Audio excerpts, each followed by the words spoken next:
Em áudio e vídeo já está conosco Vera Magalhães. Bom dia, Vera, tudo bem? Bom dia, Thiago, para você, para todo mundo aí no estúdio, para todos que nos ouvem e nos assistem nesta manhã de terça-feira. Vera, seguimos discutindo a entrevista com o juiz Sérgio Moro ao Roda Viva. Foi a despedida do nosso companheiro Augusto Nunes no comando do programa e claro que é o tema em discussão. Qual você acha que foi o objetivo principal do coordenador da Lava Jato nessa primeira entrevista ao vivo a uma televisão, hein, Vera?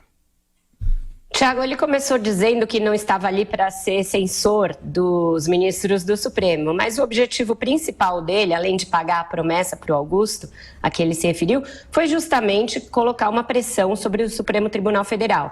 Foi, a meu ver, a entrevista mais política do juiz Sérgio Moro, aquela em que ele calculadamente topou estender os assuntos aos quais ele fez menção, nos quais ele deu opinião. Ele fez toda uma reflexão sobre a questão da prisão após condenação em segunda instância, para dizer que ela acontece assim em todos os lugares do mundo, que não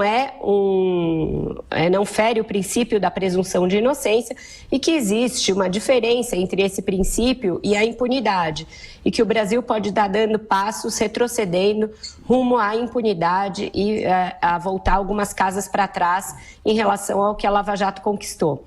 O Moro fez um longo arrazoado do que a Lava Jato conseguiu, tanto em termos de devolução de recursos para o Brasil, recursos desviados pela corrupção, quanto em termos de marcos institucionais. Ele defendeu até algumas decisões polêmicas da Lava Jato, como a prisão preventiva usada em larga escala, aquela decisão dele de divulgar os áudios das conversas do Lula, diz que é falaciosa a história de que ele pediu desculpas e se arrependeu. Então, eu acho que ele fez todo um histórico da Lava Jato para que fique muito claro todas as conquistas e todo o legado dessa operação, para contrapor isso à decisão que o Supremo vai ter de tomar na semana que vem, quando vai julgar o habeas corpus do ex-presidente Lula. Moro fez mais, se pôs a fazer conjecturas eleitorais e do que o legislativo deveria fazer. Ele ousou dar opiniões em outros poderes e também na política. Ele disse que os eleitores deveriam exigir dos seus candidatos que tenham uma proposta clara de combate à corrupção, para que não haja esse retrocesso institucional que ele chegou a chamar, inclusive, de risco à fé das pessoas no sistema democrático. E ele disse que o Legislativo deveria propor uma lei que colocasse, de uma vez por todas, como momento de cumprimento de uma pena de prisão, a condenação em segunda instância. Então, achei que o juiz foi bastante ousado, mas isso foi totalmente calculado, ele estava tranquilo, falou o que queria falar, ele já foi lá com esses recados prontos. E são vários os recados, algum até pessoalmente. Por que razão, hein, Vera? Pois é, Joseval, no caso dos ministros do Supremo, ele fez questão de ser pontual e de nominá-los. Ele citou pelo nome 5 dos atuais ministros do Supremo. O primeiro recado mais claro foi a ministra Rosa Weber, com quem ele trabalhou no Mensalão.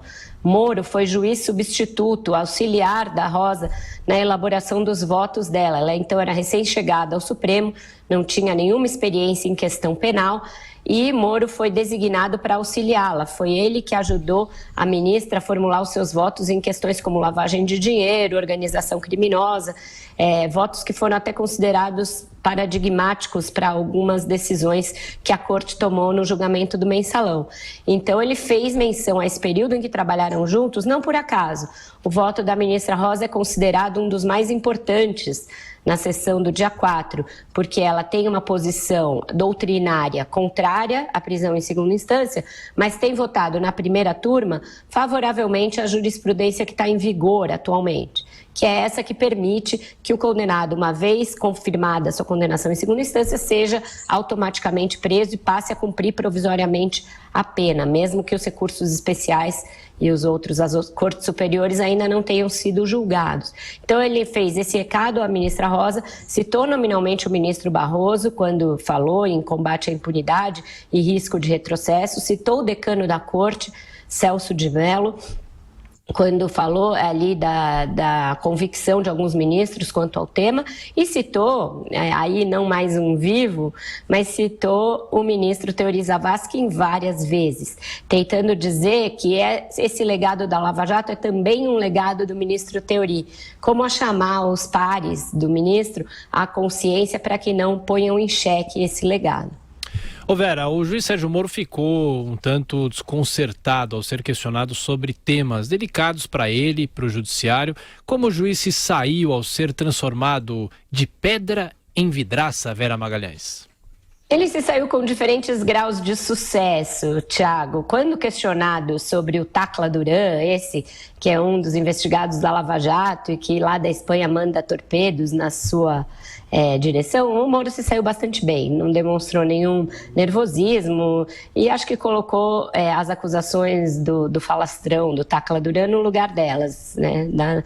Daqueles de quem é acusado e acusa o seu acusador sem provas. Porém, eu achei que ele se saiu mal quando falou sobre o auxílio moradia. Se colocou muito na defensiva, ficou visivelmente desconcertado e não deu uma explicação convincente para a defesa que ele fez de um benefício, de um privilégio que já não é condizente com justamente esses avanços institucionais que ele defendeu também. Ele disse que não tinha nada a ver com a coisa do combate à corrupção, como se ele só estivesse ali para discutir combate à corrupção, e fez uma defesa enviesada, dizendo que os juízes não têm reajuste há muito tempo e que precisa pagar bem para atrair bons profissionais do direito para a magistratura.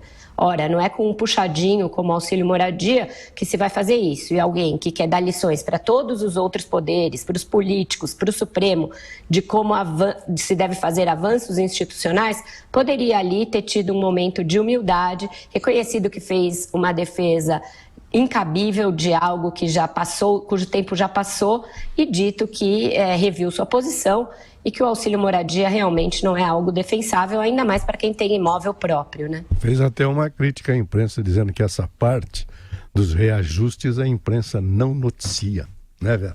Como se não noticiasse. Claro que noticia, só que auxílio moradia não pode ser substituto de reajuste, porque isso é gambiarra. Ô Vera, bom trabalho para você e até amanhã aqui no Jornal da Manhã. Obrigado. Até amanhã, bom trabalho para vocês. Tchau.